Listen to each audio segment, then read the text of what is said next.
শেষ চিঠি একেবারে দিয়ে দিব। সেটা কি জানো?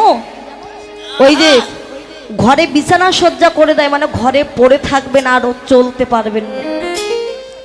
যে ছেলের জন্য আপনি সারা জীবন কাজ করেছেন, আপনাকে যদি বলি দাদা কি মা কি দিদি চলুন তো কীর্তন শুনে আসি, আপনি বলছেন এখন যাব না, এখন আমার সময় হয়নি, একটু বয়স হোক, চুল দাড়ি পাকুক, তারপরে তো যাব।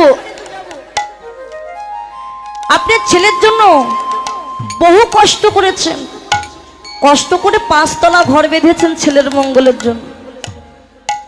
আর যেই না 5 তলা ঘর বেঁধে দিয়েছেন, আপনি অসুস্থ হয়ে গেছেন।